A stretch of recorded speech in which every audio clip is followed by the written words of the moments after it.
I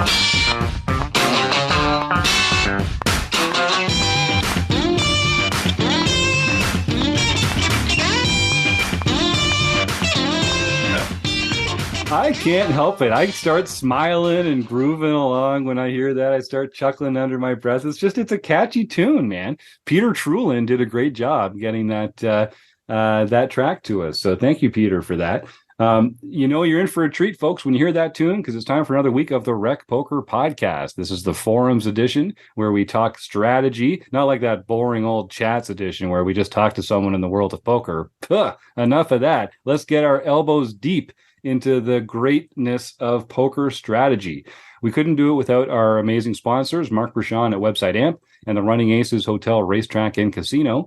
And we couldn't do it without our premium members. If you don't know what's happening here at Rec Poker, we're a very enthusiastic group of amateur poker fans. We learn together, we coach together, we study together, we celebrate each other's victories, we commiserate each other's losses. It's a great community for folks that want to get more involved with the world of poker and sort of advance along their own poker journey.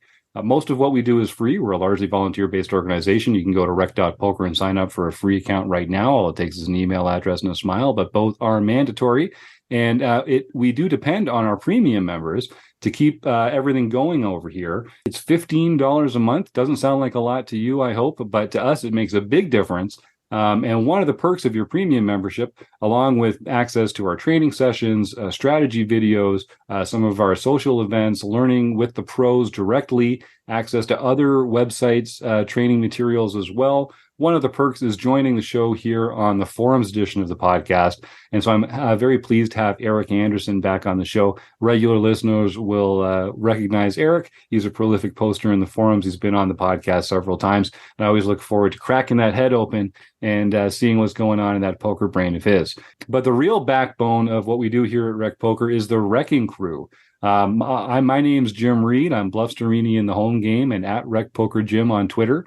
But I'm just the guy that they put in front of the mic on Monday nights. It takes a whole crew to make the magic happen here at Rec Poker. And if you want to find out more about me and the rest of the Wrecking Crew, you can just go to rec.poker/crew. But in the meantime, listen up. You're going to meet a few of the Wrecking Crew members right now.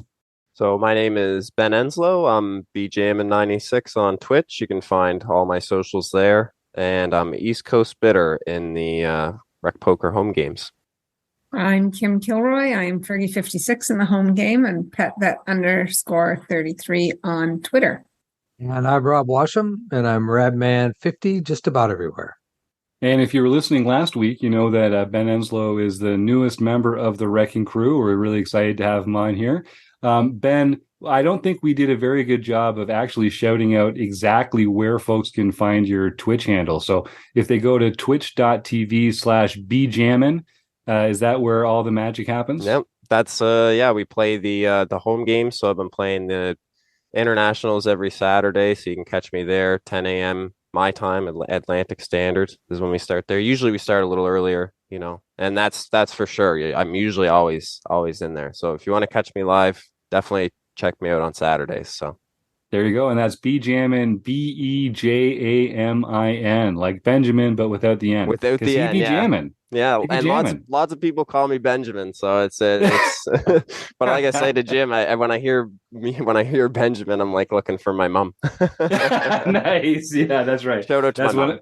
When I hear James, I always start getting a little worried for the same reason there. Well, right on, Ben. Welcome back to the show, and I'm excited to see what the future has in store for you here on the Wrecking Crew. So, speaking of people joining. We're going to be looking at a post here by a new member who goes by Buchr, Buchr, and this is about being dragged into a bad situation in a 9-person triple-up tourney. So this is Buchr's first post, and I can just tell already they've got a bright future in front of them in the world of poker. They've got a very humble, learning-based mindset. They know that they've got some things to learn, but they're thinking about the right things. And I really think that they've once they spend a little time studying the stuff that we're going to be working on here at Rec Poker, I really think they've got a really high ceiling just based on the way that they talk about this post here. So first of all, like I say, you don't have to be a premium member to come post in the forums here. Get a free community account and dive in. Be like Buchr and share a spot where you think you made some mistakes and you want to know how to do it better. You want to know how to be thinking about poker better. You have to make yourself vulnerable by sharing your mistakes if you want to learn how to get better. That's the only way to do it. So congratulations, Buchr, on taking the first step in a great poker journey here. So Buchr knows to flatter us a little, butter us up right off the beginning. Says, been listening to the pod for about 3 months. Really enjoy the hand analysis. Hearing people discuss hands in such detail is helping me be more thoughtful at the table. Yeah, exactly. Thank you. And that's the reason why we're doing it. So this is a interesting format of a tournament that Buchr's playing. This is a 9-person triple up tourney. So if folks that have as much gray in their beard as I do will remember the old double up, double or nothing tournaments that used to be very popular. And this was just a straight up 10 people entered, 5 people left, and you left with twice your buy-in minus the rake. And that was all there was to it.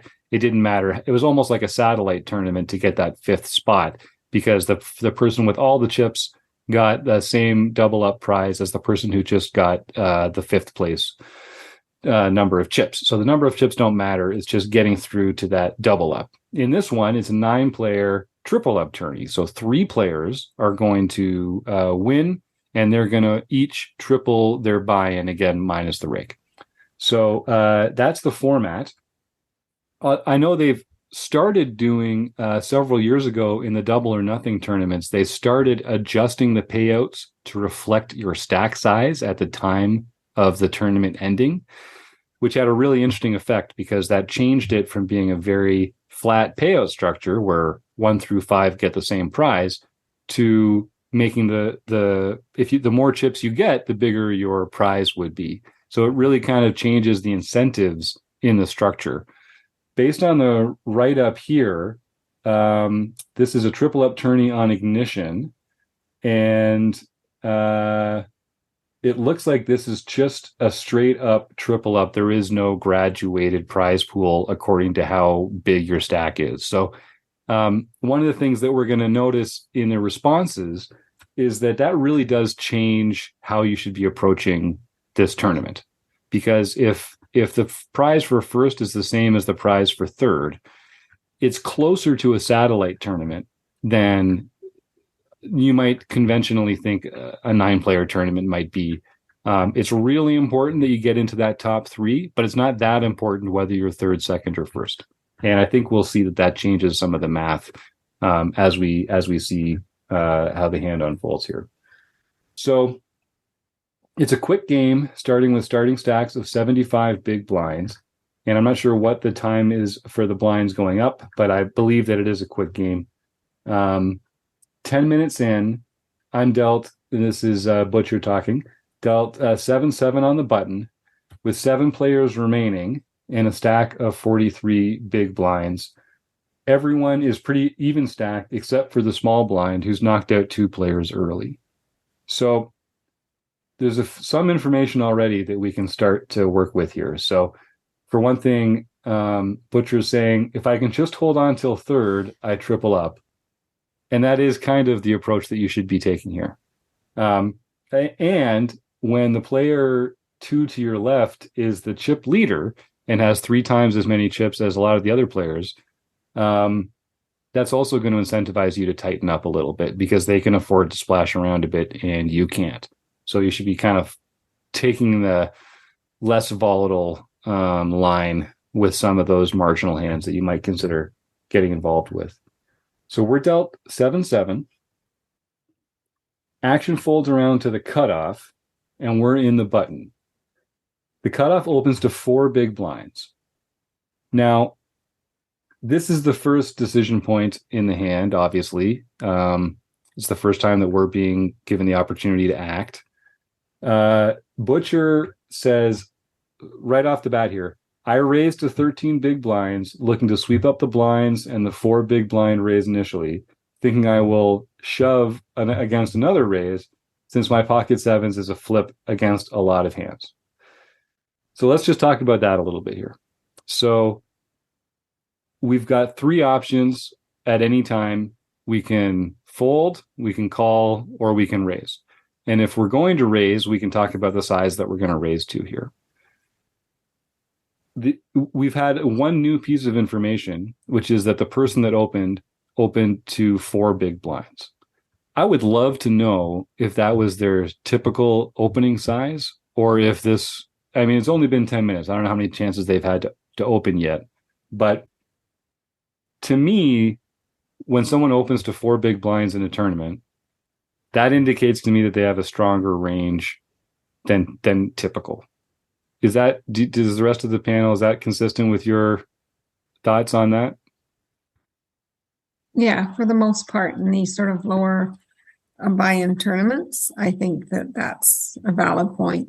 That most of the time they got a hand that they're trying to get folds or called by not a whole bunch of calls. They just want a bigger hand, more value, bigger raise. Mm-hmm. So I mean, normally when we're 43 big blinds deep, we should be raising to 2.2 or something like that, not to, 2.5 would be the highest you would want to raise to. So when we face a raise of that size, we should have alarm bells going off, and our chips are worth a lot more since 2 players have already gone out. Yeah. Like we have a lot of value in the chips we have in our stack, so we should be very careful with them. And to your point, Jim, is this a typical open, or is this has he been opening to 2.5 and then he's opening to 3, and sometimes he opens to 5 and now he's opening to 4? We don't know. So Or are they limping? Right. Are they normally limping? Yeah, exactly. Good point. So I think what Kim said is really valid. One of the things we talk about, what should we do? Should we call? Should we raise? Should we fold? Obviously, we're not folding. We got pocket sevens. It's 4 big blinds. It's just about the right odds for set mining, because it's kind of like the 5 to 10 rule. 10 is at the upper amount. Now 4 big blinds is about 10% of his stack. So you can justify a call for set mining purposes. Now, when he raises the 13 big blinds, there's something that I'm going to go back to the game plan where Matt Matros would talk about, if you're going to bet a third of your stack, you should just go all in, because you should never raise to that amount of your stack. You just go all in, because now you're taking advantage of all your fold equity and everything else. So I think the raise to 13 big blinds was too much. And we're going to talk, I'm sure Kim's going to bring up what she discovered as far as the ranges. What ranges should we be 3-betting with to begin with? And sevens probably doesn't fall into that range.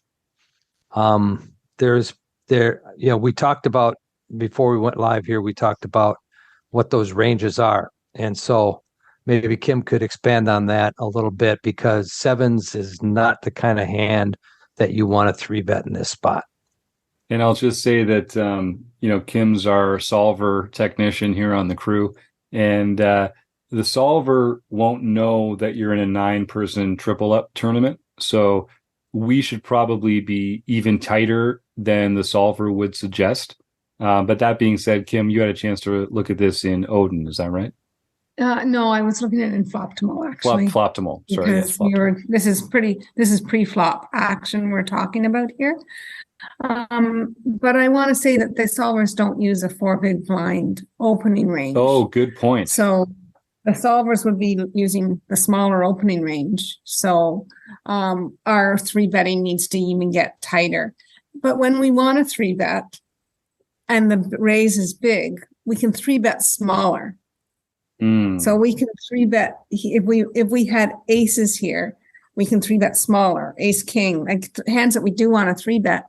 Because the pot's already getting bloated by the 4 big blind opening, we can now make it 9 big blinds. Yeah.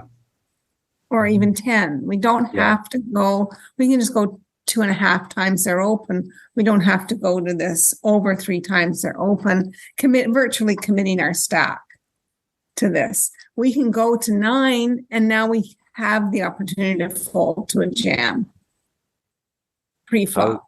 The 7s are not gonna. Yeah.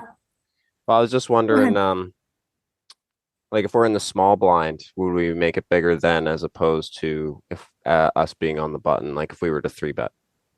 I think probably the range of hands that we'd difference? choose to 3-bet would go bigger being out of position.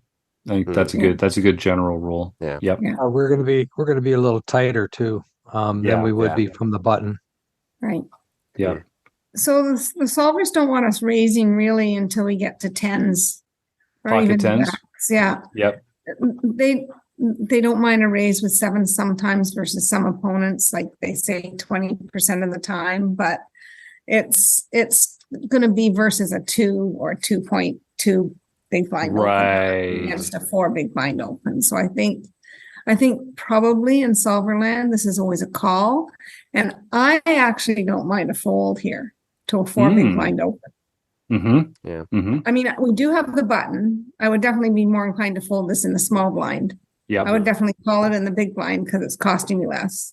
Yeah. But I don't mind a fold here because of the 4 big blind open and the fact that our chips have so much value right now because of the 2 players already knocked out. Yes. I think that makes a lot of sense. And because, as we talk about it more, because it's closer to a satellite structure, you can turn down some of those hands and just play it tighter and let other players, especially, and this is a $3 tournament, so there's going to be players here that are prone to make errors, ICM errors, because it's a hard thing to study. And I think, I think this is actually an example of one of those errors, to be honest with you, taking a hand that we might choose to 3-bet under other circumstances.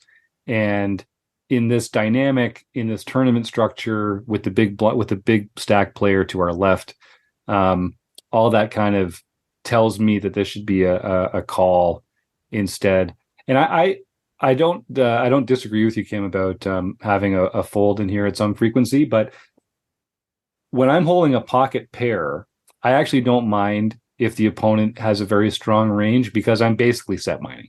So nothing would make me happier than for them to end up with one very strong pair, and then lose to my set. I don't mind that as much. Then if I was holding like 7-8 or something like that, then I might be more inclined to let go. But to Rob's point, we're barely getting the odds to set mine. Yes, that's true. And maybe not even getting them to set mine.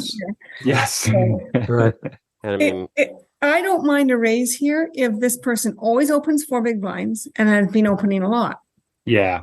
And that they've been open and folding to 3-bets sometimes. Mm-hmm. yeah. Right? Because now if we 3-bet to a smaller size like 9 or even 10, we can't, and they shove or they re-raise us, we can still get away from the hand because we haven't committed our stack now.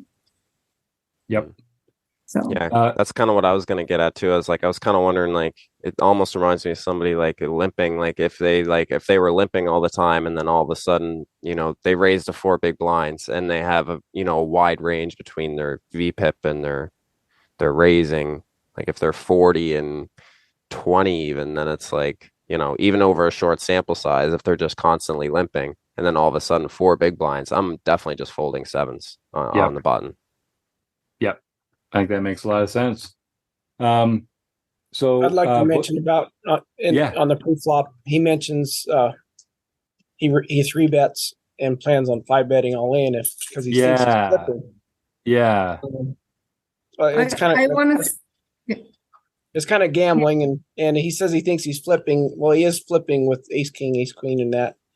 But you got to think about what they're 3-betting with, and if they're 3-betting with pairs, which are probably bigger pairs than yours, you only got 19%. You only win 1 out of 5 times. Yeah. So you're not really. I think that's right. I think that's a trap that a lot of new players and even some of us more seasoned players fall into, and that's putting our opponents on a hand we want them to have. Well, they always have ace king, don't they? Yeah. We always have jacks. I know my biggest mistake. My biggest Yeah, we mistake always is make always our putting them on the hand I would play. Yeah. Projecting. Yeah, totally. Yep. Yeah, it's like making, like he's saying, he thinks they're going to have this hand more often. It's because he wants them to have that hand and wants to be flipping. But I think it's a trap that a lot of us fall into, and we've got to be very careful about that. And it's also true that, our opponents, their starting hands, they're going to have a lot more combos of unpaired hands than paired hands. There's just a lot more combos of unpaired hands out there. But the hands that take the line of 4-bet cold or open and then 4-bet, that's a pretty tight range. That range, it has some unpaired hands in it, like ace king and ace queen. But if it really only has, nines plus or something, and the really best aces, then as Rob puts it, you're not flipping against that range. You're flipping against half the range, and the other half has you completely dominated.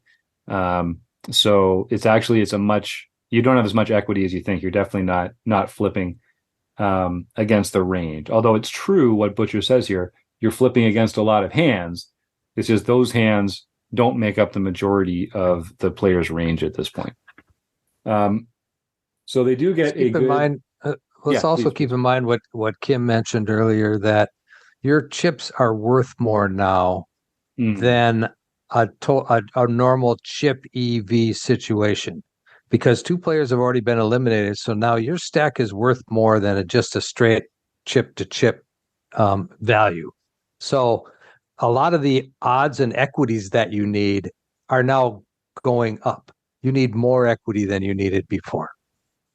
Yeah. So there's a couple, and I love just the way that Buchr's written this handout, because you can tell what they're struggling with, and why they're sharing this with the rest of us.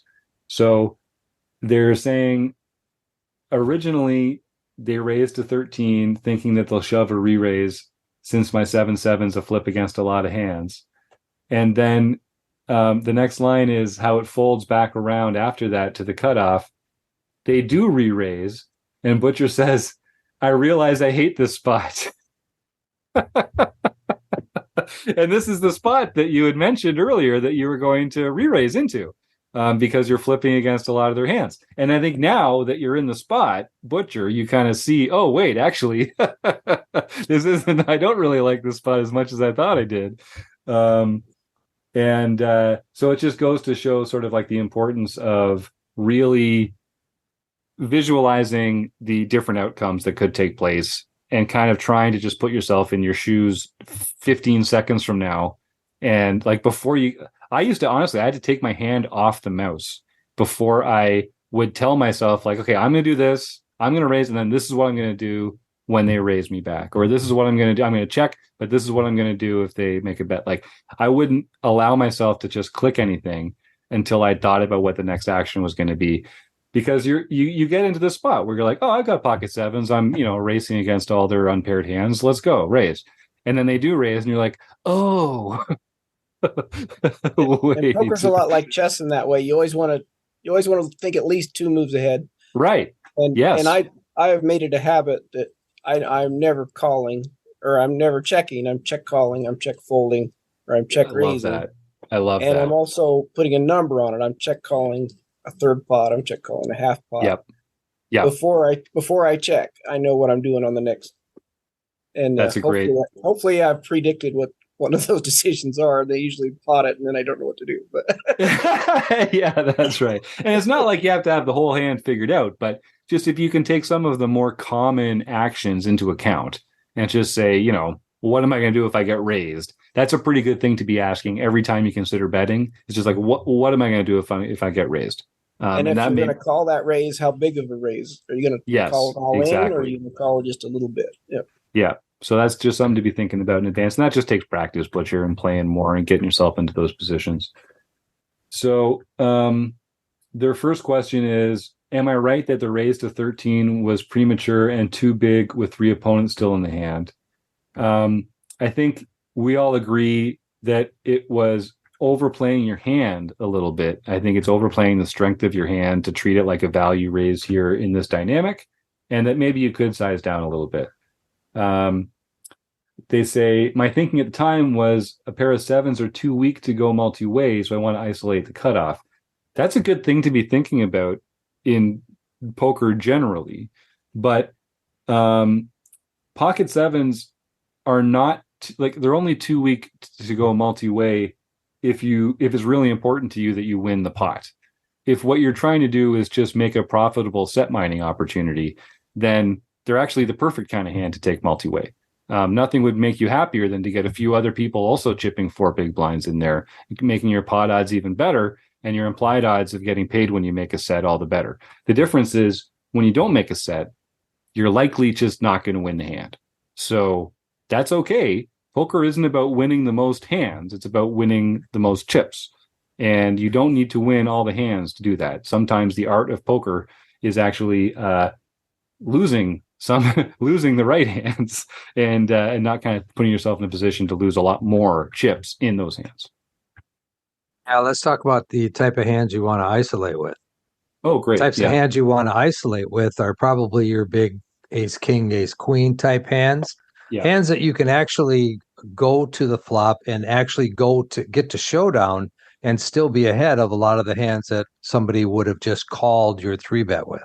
Mm-hmm. So, but whereas sevens, anytime an 8, 9, 10, jack, queen, king, ace flops, are you feeling pretty good about it? No, not at all. Yeah. So that's not really an isolation hand. To your point, it's a great hand to go multi-way because if you do hit your set, because all you're doing is set mining at that point. So if you do hit your set, you could intentionally get the implied odds that you need to actually go after that set. Yep. And if you're even deeper, I still just like it as a call. I don't think there's any reason to get fancy 3-betting with it. If you start to get shallower, there's a period where I like Kim's fold here. If you don't have enough if you don't have a deep enough stack to make a profitable set mining opportunity here, but you also have too many chips to just shove and pray, then I think this is probably a fold at I don't know what you guys think, 30 big blinds or something like that. Something like that. I don't know. We can argue you might be getting closer to a jam then. Well, that's the thing. You get short enough, and then you're shoving. There's this weird valley. There's a sweet spot there where it becomes a jam. But yeah. I think that's true. Okay, so that's all. I mean, so Buchr, you're talking about the right things here. You're thinking about the right factors. I think one of the things that we got to work on is just knowing which factors are more important given the moment in time that you're in. Isolating the cutoff is a great idea. Flipping against a lot of hands is a great idea. Sweeping up the blinds and the 4 big blinds in there, those are all good thoughts to have. It's just a question of, is this the right time to be weighing those over your tournament life, the big stack to your left, the structure of this tournament. And that's the tension that we're talking about here. It all kind of boils back to that 4 big blind open. If your opponent doesn't open to 4 big blinds, if they open to like Kim said, a normal 2.2, 2.3 or a min raise, then we can talk about, okay, well, maybe we can sneak a 3-bet in here, but I like a small 3-bet in that case, right? If it's a min raise, okay, well, we don't want to take a flop and just, we can, we're on the button, we're going to have position. But we could also win the pot right now, small raise. And then even if we do get called, then we still have that back door of, okay, we're in position. We get to see what they do first kind of thing. And again, like I say, it all comes back to them opening 4 big blinds. And now we're just we have 7s on the button. What do we do? Yeah. I got one more thought that I think we didn't talk about, but it's a $3.30 ignition triple up tournament. So now let's talk about the caliber of player that we're playing against. Mm-hmm. How many of them are sophisticated enough to 4-bet us with a hand that 7s is flipping with? Right. Good point. There's only one hand that possibly could be, and that's ace king. The rest of that range is aces, kings, and queens. Yeah. I mean, I think you're right. Let's face it. At that level, there's not too many people that are going to be four betting with anything less than queens there. Yeah, not like this. They're not doing it with ace queen or ace jack or ace 10 or ace 9. Nope. Or They might call with those hands. Sixes. Yeah. That's the thing. They might call with those hands. Yeah. Or they might be the kind of player that just blasts off with all sorts of ridiculous garbage because they don't understand. Like they could be an even worse player getting it in here with like 7-6 suited or, ace 5 offsuit or something like that. Like we don't know, but we can't expect that without knowing something. For me, that means they get the purple tag in Poker Tracker 4. I'm always looking for that purple tag. I want to sit next to anyone that's got that purple tag over in my games. But that's a really good point. Yeah. The other thing too is when they just raise us here, 4-bet us, and they don't go all in. To me, that's kind of a trap. Mm-hmm. Like they're just trying to milk our money, milk our chips out of us. Yes. And it feels like they're just clicking buttons too. Like they just click to the. I don't know if that's small 4-bet. It's a really small. Like they're just like they just click it back. Like it's just I agree with Kim on that. Yeah, that's a good point. This is they've chosen not to add fold equity to this. And I always, I love adding fold equity to things. And like the only time I don't do it is when I've got essentially a nutted hand where I don't need the fold equity in order to feel good about going forward with the hand. So that's a good point. If a player has an opportunity to make a shove and they don't, what does that tell you about their hand? A little small click back like this, especially out of position. They're going to be playing out of position. They're like four bet clicking back. That is probably a pretty strong range. And as Rob says, the players in this player pool are likely to be weighted towards really big pairs, and those are not the kind of hands that you want to see when you've got a medium pair. So as played, we make the raise to 13. We get re-raised to 23. The next question from Buchr to wrap things up here. I've got what do we do now? I've got 30 big blinds remaining. I think there's still a chance a shove gets the cutoff off of ace X hands and some other premium non-pocket hands, so I shove. And this is interesting. No way. No. way. So yeah, the crew does not agree. But the other thing, and I feel this tension a lot in these forums posts sometimes, because what we're doing here is what you're saying is that you're eliminating all the hands in his range that you were flipping with. They're going to fold all those hands. So they're only going to continue with the pairs that are better than yours. So you're kind of creating a situation where they're only continuing with really strong hands, the kind of hands that have you crushed. Sometimes you have to do that in poker, and you can do that with other hands that maybe have a blocker here that make it less likely that they're holding a very strong hand. Or a hand with less equity, like an ace 5 suited hand or something where you are behind some of those ace jack, ace 10, king jack hands that they're going to fold here to your pocket sevens. Or if you have less chips, I think. I mean, we still have 40 big blinds. That's a lot of chips. A lot of chips. Even in a hyper, even if the blinds go up, you're still going to have 30, 25, 30. Yep. No, I think that's a good point. Please. No, I was going to say, I think that sometimes if people have studied ranges at all or watch sort of higher level poker, like if these had been sort of more normal raise sizes, there's going to be some 4-bet bluffs in a good player's range to offset those really big hands. Yep. But in this level, there is not going to be any 4-bet bluffs, so we're never going to get a fold. From a shove. When we 5-bet shove, they're not bluffing with any of their range, the 4-bets, so there's nothing to fold. That's a good point. Right. Yeah. Right. Yeah, generally when we want to add fold equity to our shoves, we have to attack ranges that have hands that will fold in that range. So you don't want to be bluff shoving into ranges that don't have any folding hands in them. That's a really good point. Right. And I like your point too, where you said that we're folding out. I mean, in a normal scenario where these numbers were different and we do this, our thinking is wrong when we're folding out the hands that we're beating. Right. Getting called by the hands. I like that. But also in this particular scenario with these particular numbers, this is never, they're never folding here. Yeah, because they're never bluffing here. Yeah, that's right. I want a raise of hands that everybody that has never projected the hand that you want your opponent to have. Who's never done that? Yeah, right. No one's raising their hand on that because we've all done it. We've all been there. You get to that spot and you go, well, I'm just sure he's got ace king here. I'm going to jam because it's going to be a flip. Yeah. And you just project it and because you want it to be. And that's the dangerous way to think. And we've all done it many, many, many, many times. Then you just maybe except for Kim. You advance.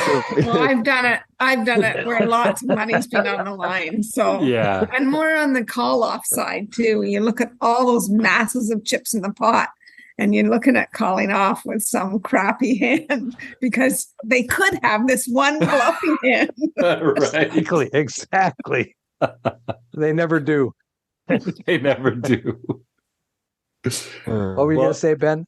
Well, I was gonna say, I just like usually you advance to the point where you're like, well, I hope I'm flipping here, and you flip in a chip and you call, and then you realize, oh god, I'm no good. that was terrible. Yeah. And also, I hope they have ace king to just like, oh, well, hopefully we're flipping, and then you go, oh, no, we're not. Yeah. And also, think like we did touch on this earlier in the show, but when there's lots of times in poker where you can get your chips in and think to yourself, I'm definitely ahead here a lot. And sometimes I'm behind and sometimes I'm flipping. This isn't one of those times. Like this is a time where you're saying, I'm never ahead. Like I'm never really ahead. Maybe I'm flipping against some and I'm dominated the rest of the time. So flipping is well and good when it's like the bad spectrum, the bad part of the spectrum of the outcome available to you. But when flipping is like the good part of what's ahead of you, if you're like, hey, maybe luck will go my way and I'll be flipping, then that's not as good for you. Like that's just you're not doing as well versus that range. If flipping is a good outcome, because you can find other spots to invest your chips where you're actually going to be ahead a lot, and flipping is like the bad outcome. It's on the bad side of the spectrum there. So I think we talk about like contorting ranges. The action here that you're taking, the sizing that you're using, you're kind of contorting your opponent's range to only contain very strong hands that have you beat at this point. And, some that you're flipping against. But it doesn't seem like the panel feels like it's a worthwhile investment here in the same way. Why don't we tell the listeners what happens in this hand? I think we're there. Good point, Kim. So Buchr says, I still think there's a chance to get a shove gets the cutoff off of ace X hands and some other premium non-pocket hands, so I shove. They unfortunately turn over pocket queens, and the queens hold up, and we lose the tournament. It's not clear to me if we lost on that hand or if that just really knocked us down and we lost on another hand soon. But I think that is how it's going to go sometimes for sure. And I think they kind of telegraphed the strength of their hand a little bit to us on this one, both by the large open pre-flop and then the simple presence of a 4-bet. As Kim says, at this stake, between those two factors, you can kind of narrow their range down to some very premium hands. And then, I think the panel here agrees that generally this plays better as just a call in the first place. Don't worry too much about playing heads up and isolating.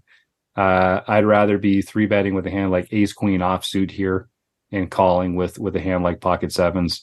Doesn't make it wrong. Kim even said there's a frequency at which you should do it every once in a while. But in the games that we're playing in a $3 triple up with the incentives that are present, I think I would just take the passive line here and try and make a hand. Yeah, one thing to think about, you're talking about the pocket sevens and the ace queen suited. Your pocket sevens are more than likely dominated. You have 2 outs. Yes. If your ace queen suited, you're still flipping against the pairs, but you have 6 outs. And and against the 4-bet, you're kind of just drawn to the ace with the 3 outs. But even drawing to 3 outs, like let's say you've got ace queen and they've got ace king, there's 3 queens that can help you. There's only 2 sevens that can help you. So you've actually added 50% of your outs when you're doing this with ace queen versus pocket sevens when you're behind. Obviously, pocket sevens is ahead of pocket kings, or of ace king, but when you're behind, you only have 2 outs with a pocket pair, and you've got either 3 or 6 outs with an unpaired Broadway hand like that, which is a lot better, needless to say. And if they've got pocket jacks and you've got ace queen, I mean, that now you're cooking with what was it, cooking with gas down there, Rob? With gas. Cooking with gas. So Butcher just asked, lastly, any opinions on 9-person triple-up tournaments with a 75 big blind starting stack would be appreciated. A lot of the online discussion is about cash games or MTTs. I don't know what my approach should be and how it should change from early to late game. I play tight until mid-game, contrary to the above, is what he says. I look for spots mid-game to keep my stack alive, then wait for premium hands to shove late game, and hope to double up once or twice to build enough of a stack to ride out till third has been my strategy so far. I would just add to that, ICM is the weapon that you're going to use here against these other players in this $3 triple up tournament. There's probably a few people in this player pool that really know what they're doing, and they know how to use their stack, and they know to get to the top 3, and that's all that matters. But I think a lot of these players are going to be less experienced than that. They're going to make calling errors and raising errors that you can learn how to avoid yourself with some study of ICM. And I really like the point that Rob made about sort of the downward drift. If you can think about that, even that is going to set you ahead of a lot of the other people that are playing in these tournaments. But mostly tight is right. Tight is right. Let them make bigger mistakes than you. Have the hand range, have the card strength advantage. And then I'm not even sure it's that important to only play premiums later, so much as to recognize when you can apply ICM pressure. When the players to your left have fewer chips than you, I think you can open right up with certain hands that have good blockers and steal blinds with less than premium hands, 3-bet shove with less than premium hands in the right spots against the right opponents. And that's going to unlock a lot of positive ROI for you, I think, in this format. Studying ICM and stack sizes is probably the most important thing for you when it comes to this. Yeah, this is basically a sit and go, so you can treat it like a sit and go. I think he's right. Play tight at the beginning and then loosen it up a little bit and try to get those premiums and try to get put pressure on the other stacks. I think that's the general sit and go strategy. And then add a little satellite in there because there's not a 1, 2, 3. And then, and like you say, using that ICM pressure to use a big chips. If you get that big chip stack, put a lot of pressure on your opponents to continue to build that. And I love the way that Butcher signs off here. It says, "This is the first time I've written out a hand before or interacted with the poker community online. Thanks to the vibe of the podcast and the posts I've been reading today, you inspired me to get involved. So thanks." And I just want to say thank you, Butcher. We've all posted, everyone here has posted their first forum post at one point. That's how we got here. It's by sharing the stuff that we're not sure about, asking questions that we can feel embarrassed about sometimes. Yeah, Rob? So when was the first time you ever put a post in a forum? I'll be honest with you guys. I was such a lurker learning poker myself. I listened to podcasts. I watched like free videos on YouTube. I didn't really participate in a lot of poker learning until I joined Rec Poker. Rec Poker was the first time that I got involved with other poker people that weren't just myself and my notebooks.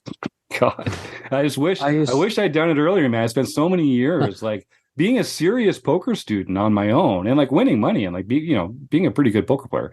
But I just could have been so far ahead. I could have been so much further ahead if I had just started talking to other people about poker. I wish I'd posted my first forum post like 10 years earlier because you just get so much out of it. You wouldn't believe it. It's just so much better than trying to do it on your own. You say that, I think Rob. it My was my first place that I posted was on Rec Poker, and this just, this gives me like throwback to me, like, 3 years ago, right? So I just big shout out to Butcher for getting out there and putting it out there. wow. I know that takes a lot of courage to, okay, I messed this up. What do you guys think? So, and I've been Mhm. there many a time, probably be there again. So Yeah. What then we'll about you, Rob? be here I to talk about it. uh, probably about 2004. 2+2 forums Two back plus before they two. got really bad. Yep. They when they first came out, they were pretty good. Everybody was pretty friendly. Everybody was exchanging ideas, and then they got really hostile environment. So I quit going there. But Yeah. yeah, probably 2004, 2005, something like that is when I posted my first stupid hand history where I didn't know anything. I didn't know what the hell I was doing. Eric, Kim, do you remember? Or I remember I posted my first one on Tournament Poker Edge forum. oh yeah, But it was very first started. And Andrew Brokus answered my amazing. post. Yeah, to say how badly I played King. And my first one was here, and I was kind of like Kim. I was really surprised that somebody that actually was on the podcast actually answered my question. And I was like, "Holy cow, they're real!" Yeah.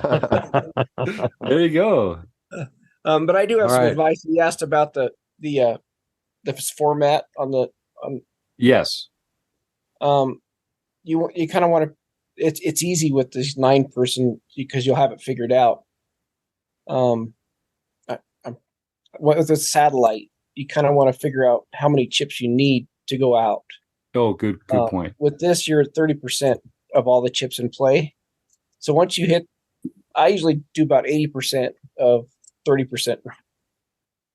Once you get to about somewhere in there, that's when you don't want to go crazy anymore. You don't want to be trying to chip up. I mean, you can apply ICM pressure to people, but do it with good hands. You don't want to be getting below that 30%. If you're above it already and you're already in the money, because if you're above 30%, there's no way you don't have a ticket. You've already won.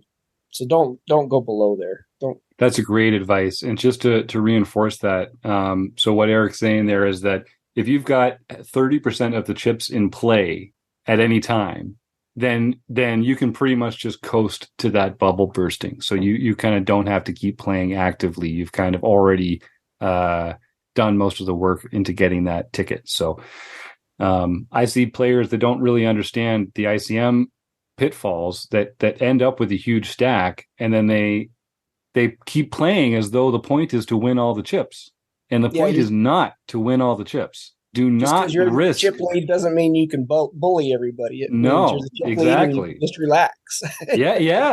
yeah. They can wake up with aces too, So like the what do they call it on the breakdown, Ben? It's a ICM suicide, or is ICM it suicide? Yeah. yeah, it's a catastrophe. Yeah. It happens. So that's the kind of mistake you want the other people at the table to be making. That's a really good point, Eric. Yeah, and if you get 40% of the chips, just hit the set out button and go play another game. Yeah, I've done it. I've just sat out. I don't even want to get tempted to see aces or kings and make some stupid decision. They hit a 2-outer and now I have to win again, where I had it all locked up. So I'll just briefly run through a few of the other comments in the post. Chris Jones talks about the hand starting with a very big open, like the rest of us talked about, and sort of what might that mean. Talks about it being a satellite situation where tightening up is more important. He goes to he adds a couple ranges here and talks about what kind of equity players would need to continue, and comes up with some ranges that you might. They're tighter than the ones we were talking about here. Excuse me. We got a great response here from 7 High 11, John Crowell, who's another fantastic, prolific poster in the forums, and he's been here on the forums edition of the podcast a few times as well, welcoming Buchr to the forums, and he says it's great to see new members get involved. He has played a bunch of these triple ups, and he recommends a couple Dario Carney books, which I think are always a good investment. And then John talks about a few other spots here, again, dealing with different equities, different hand kinds, different hand types. And says, queens over sevens is just the way poker is sometimes. And that's absolutely true as well.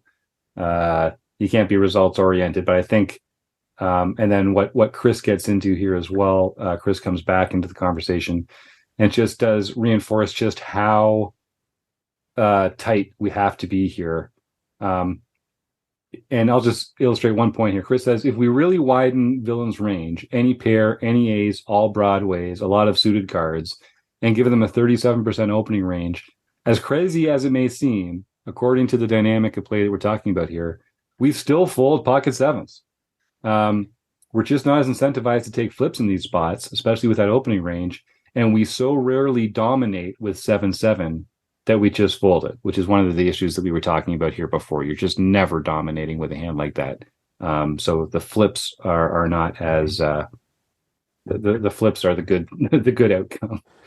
And then Elvita, Joe Koulis makes another really good comment here.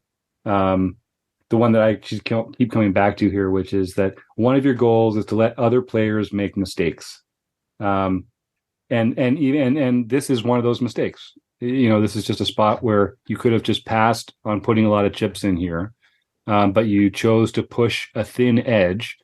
And in this dynamic, that's just not as profitable a decision as when it is in a more typical tournament structure. So let the other players make those mistakes. And he says satellite play is a different animal from MTT with its own strategy, and recognizing just that fact will get you an edge on the table. So, any parting thoughts for Buchr, our new Rec Poker community member who has a bright future in the world of poker, I think, based on what I've read today?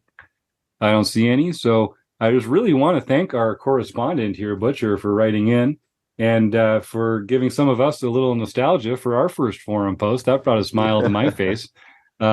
And of course, I need to thank Running Aces Hotel, Racetrack, and Casino and Mark Bergeon from Website Amp for their response and their support. To Kim and Eric and Ben and Rob for chipping in their brains on this episode. And to you, the listeners, we couldn't do it without you. So thank you so much for your support.